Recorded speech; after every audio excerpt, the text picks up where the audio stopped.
முழுவதும் இருசக்கர வாகனத்தில் மாநகரை பார்வையிட்ட மேயர் ஜெகன்.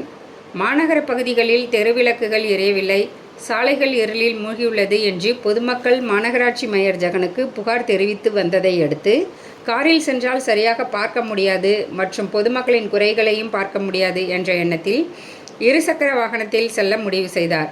அதன் அடிப்படையில் இருசக்கர வாகனத்தின் பின் இருக்கையில் அமர்ந்து கொண்டு மாநகர் முழுவதும் மக்கள் தூங்கும் வேளையில் எந்த பகுதியில் தெருவிளக்குகள் எரியவில்லை என்ற குறிப்புகளை எடுத்துக்கொண்டார்.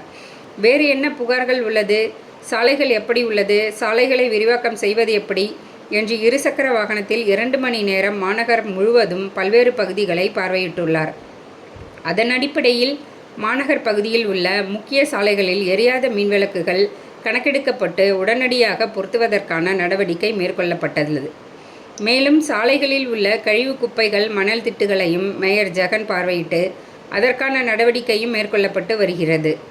தமிழக முதலமைச்சர் ஸ்டாலின் தனக்கு கொடுத்த பொறுப்பை உணர்ந்து செயல்பட்டு உள்ளாட்சித்துறை அமைச்சர் KN நேரு ஆலோசனையின்படி தூத்துக்குடி நாடாளுமன்ற உறுப்பினர் கனிமொழி முன்னெடுப்பில் மேயர் ஜெகன் பல்வேறு நடவடிக்கையை மேற்கொண்டு வருகிறார்.